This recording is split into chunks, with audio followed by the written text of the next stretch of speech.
Mi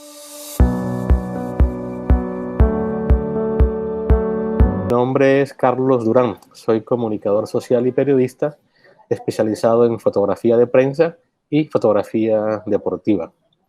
La fotografía es uno de los géneros informativos más valiosos del mundo contemporáneo. En sus primeros inicios fue una gran herramienta para ilustrar acontecimientos, hechos históricos, y ahora en los tiempos modernos es una herramienta que compite en cuanto a la velocidad con los nuevos medios, con las nuevas tecnologías como el video y el streaming, también por la información y la rapidez que permite transmitir informaciones o mensajes.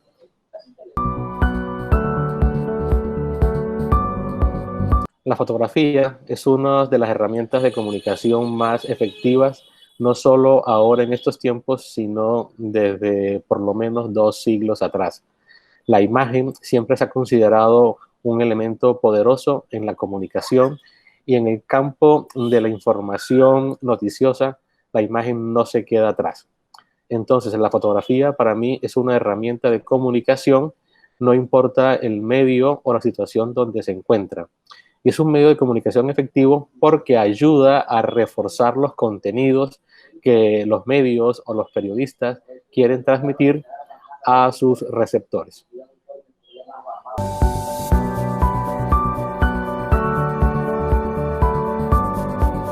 Desde mi casa, cuando era niño, mi papá ya tenía cámaras fotográficas, cámaras de cine, y ya ahí casi que de forma innata fui adquiriendo los primeros conceptos, las primeras experiencias. Ahora último, la fotografía sigue siendo parte de mi vida cotidiana.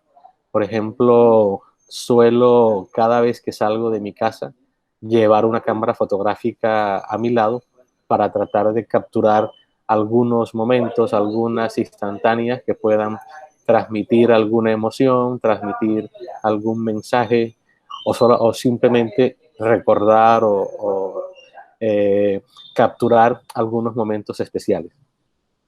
Quisiera mostrarles, por ejemplo, alguna serie de fotos que en una caminata de domingo por la mañana me encontré en el Parque Nacional de Bogotá, y que sirven como para ilustrar esa afición que luego se convirtió en pasión y en oficio a través de la fotografía. Voy a mostrarles una serie de fotos de un colectivo que promueve la defensa de los afrocolombianos y la situación de violencia de género, para que deje, digamos, de manifestarse en Colombia en general, y específicamente también en las personas afrocolombianas. Son imágenes que muestran, capturan el dolor, capturan la fuerza, capturan también las expresiones, los rostros, el color de de las características de estas personas.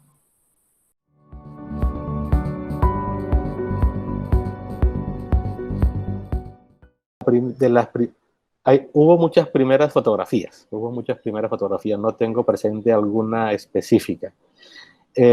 Recordaba acá hace unos días en familia que una de esas fotografías que me marcó mucho, y que ahora ya profesional después de 25 años de carrera, cimentó, digamos, una base o un conocimiento para lo que fui profesionalmente, y ahora lo soy, fue cuando joven, 12, 13 años más o menos, yo practicaba taekwondo, y durante una presentación de artes marciales, de taekwondo y todo lo demás, había un invitado que iba a ser parte del show central. Ese invitado iba a saltar a un vehículo que se les enfrentaba a relativamente máxima velocidad. Si bien era un vehículo algo pequeño, era un estilo Spark, era en esa época que era un Suzuki, estilo también 5000 o estilo Spark o estilo Kia. Estábamos todos esperando pues el momento culmen. Yo tenía en esa época una camarita pequeña de un solo disparo, y un formato mucho, el más pequeño que ha existido, creo yo, en cuanto a la fotografía de negativo, el formato 110. La película más o menos alcanza a ser como el tamaño de mi uña, muy pequeño el formato y un solo disparo. Resulta que se viene el momento culminante, el carro se viene a alta velocidad, era un vehículo verde, el artista marcial estaba frente al carro, corre hacia el carro, salta, patea y pasa por encima del carro. En el momento clave yo en algún momento disparé y bueno, en esa época se disparaba con rollo y uno tenía que terminar que todo el rollo se revelara o se acabara para poderlo revelar. Semana después pude revelar el rollo y de todas las personas que asistieron a la presentación, a la exhibición, solamente la mía fue la foto clave porque capturé al artista marcial saltando sobre el vehículo exactamente encima con la patada en su máxima exposición, en su máxima expresión y el gesto también de velocidad de la persona y del carro.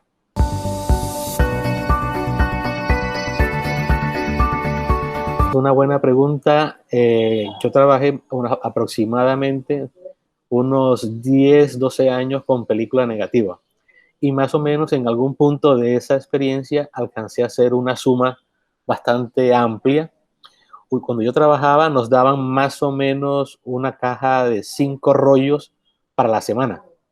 Entonces nos daban una caja de 5 rollos, por ejemplo, de ASA 100, nos daban una caja de 5 rollos de ASA 400 y una caja de 5 rollos de ASA 800 para situaciones de poca luminosidad como los partidos de fútbol y todo eso. Y haciendo un cálculo así bastante amplio y bastante teniendo como en cuenta esa cifra, calculé hace muchos años unas 25.000 negativos.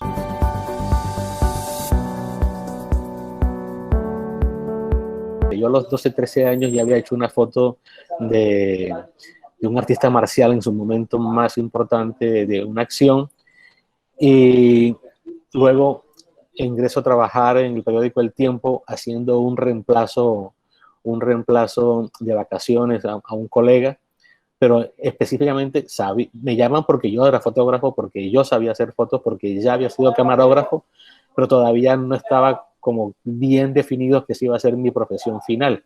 A mí me gustaba el cine, me gustaba la televisión y estaba más orientado a hacer televisión o a hacer cine.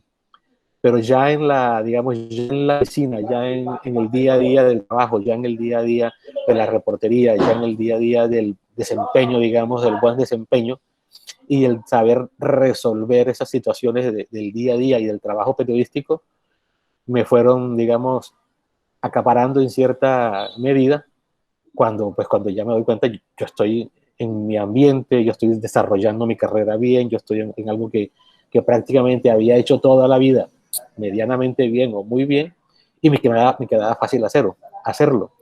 Una de las características que tienen los fotógrafos latinoamericanos y específicamente los fotógrafos de prensa es que son muy recursivos.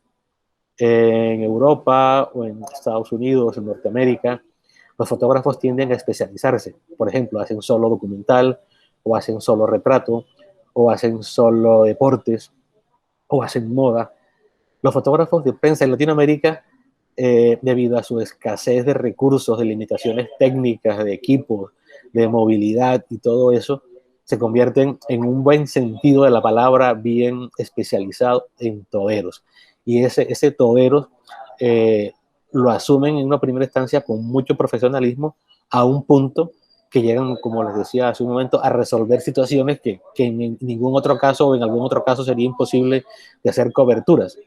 Entonces, por ejemplo, mi experiencia de unos 10, 12 años en El Tiempo, uno casi que sale graduado en los diferentes géneros, porque los domingos por la tarde y los miércoles por la noche hacíamos fútbol, un viernes por la noche podría ser también desfiles de moda o actos sociales, luego se podía hacer tranquilamente en la mañana algún acto político, en cualquier otra jornada entrevistas, y como ahí les decía también, perdónenme, escasez de recursos, no es que se tuviera todo, así fuera en un medio de comunicación tan grande como El Tiempo, pues le tocaba a uno rebuscarse, ingeniarse cómo salir adelante con esas circunstancias.